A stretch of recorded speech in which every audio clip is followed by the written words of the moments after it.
adalah gembalaku, takkan kekurangan aku. Ia membaringkan aku di padang berumput hijau. Saudara-saudari yang terkasih di dalam Kristus, selamat pagi. Salam jumpa lagi dalam Sabda Siap Saji. Rabu 16 Oktober 2024, hari biasa pekan ke-28. Marilah kita berdoa.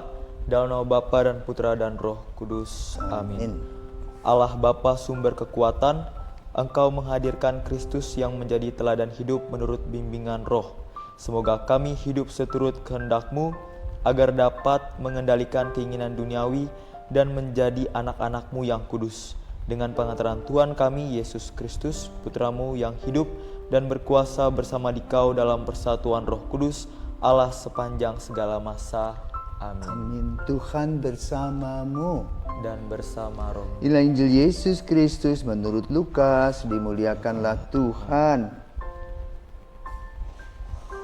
Sekali peristiwa Yesus bersabda, "Celakalah kalian, hai orang-orang Farisi, sebab kalian membayar persepuluhan dari selasi, inggu, dan segala jenis sayuran, tetapi kalian mengabaikan keadilan dan kasih Allah. Yang satu harus dilakukan dari yang lain, jangan diabaikan.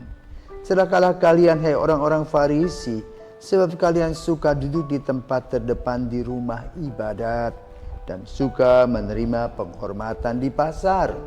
Celakalah kalian, sebab kalian seperti kubur yang tidak memakai tanda.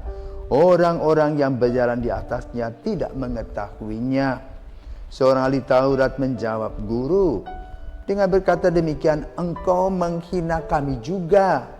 Tetapi Yesus berkata lagi, "Celakalah kalian juga, hai orang-orang ahli Taurat, sebab kalian meletakkan beban-beban yang tak terpikul pada orang, tetapi kalian sendiri tidak menyentuh beban itu dengan satu jari pun."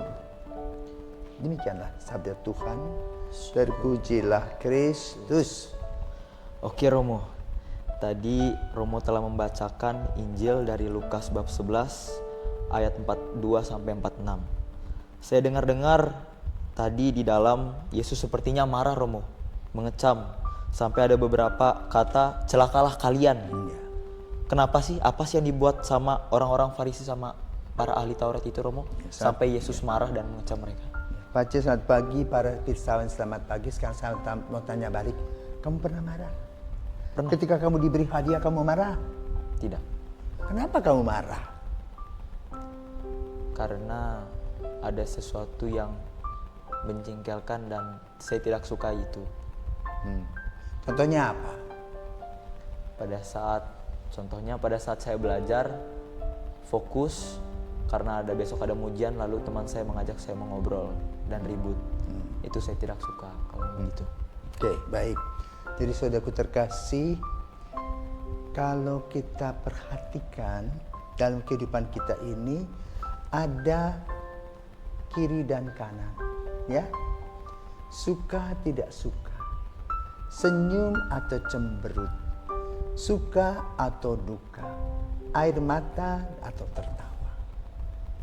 Dan semuanya ini mengungkapkan tentang situasi dan kondisi.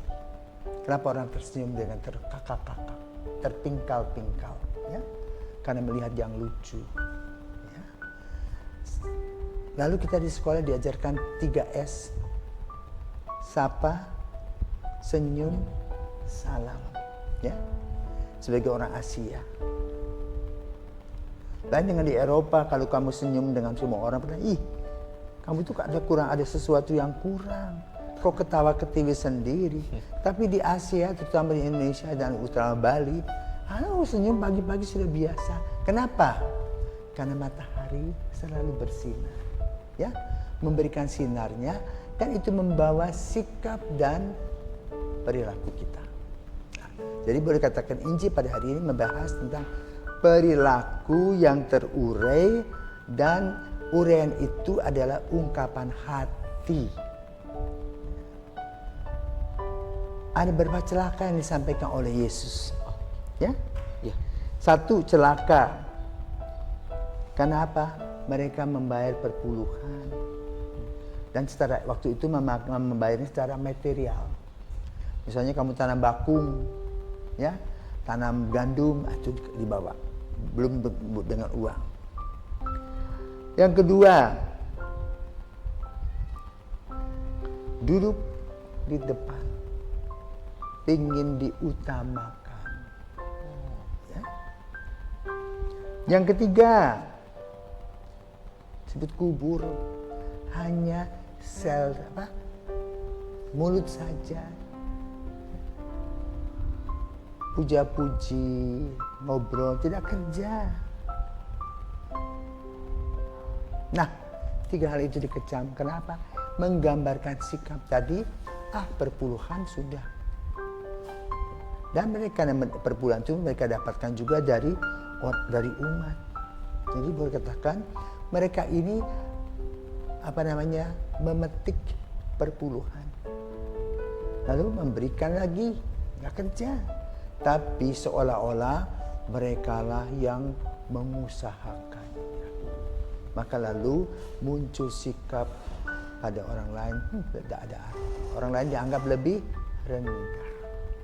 Padahal mereka dapatkan bukan dengan pekerjaan, tetapi hanya omon-omon katanya. Kedua, selalu ingin tampil ke depan.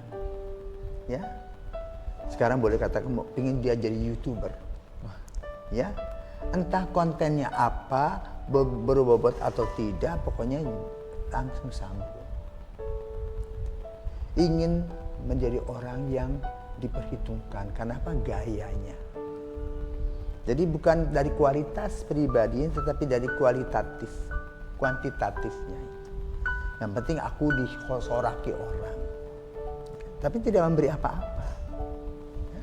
Nah, yang ketiga, kita bergaya seolah-olah kita ini tidak punya kekurangan. Lalu kita mencela-mencela, kita suka mencela orang. Inilah sikap yang tidak benar, arogan. Dan itu tidak cocok dengan apa yang ingin Yesus sampaikan kepada kita, perilaku cinta kasih. Hidup ini bukan untuk show, tetapi hidup ini untuk dihayati. Cinta kasih yang dihayati, punya belas kasih kepada orang, hidup saling berbagi, duduk sama rendah, berdiri sama tinggi. Sikap yang lain menganggap bahwa aku yang paling hebat. Ya? Nah, itu memperbudak Tuhan juga. Seolah-olah aku ini hebat, padahal tidak ada apa-apa. Sombong rohani. Itu yang Yesus tidak suka.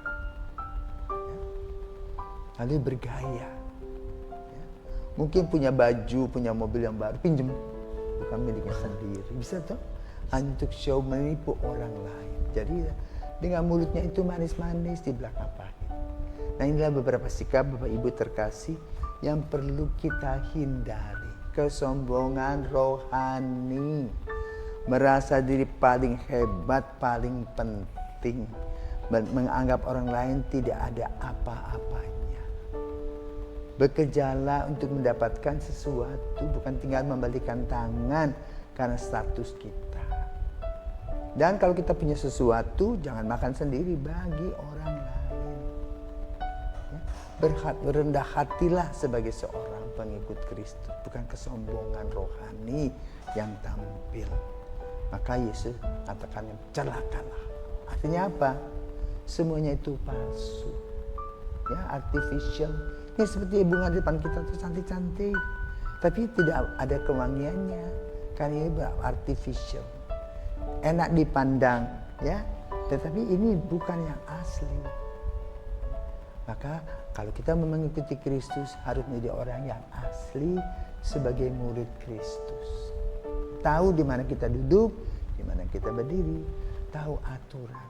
Artinya juga kita mengungkapkan kualitas kita sebagai putra-putri Yesus. Dan kualitas ini bukan untuk dibanggakan, tetapi untuk pelayanan dalam hidup. Inilah saudaraku yang perlu dicatat dalam hidup kita, khususnya permenungan kita pada pagi hari ini. Ya, semoga Tuhan memberkati kita. Amin. Selamat pagi. Selamat pagi, Romo. Pagi.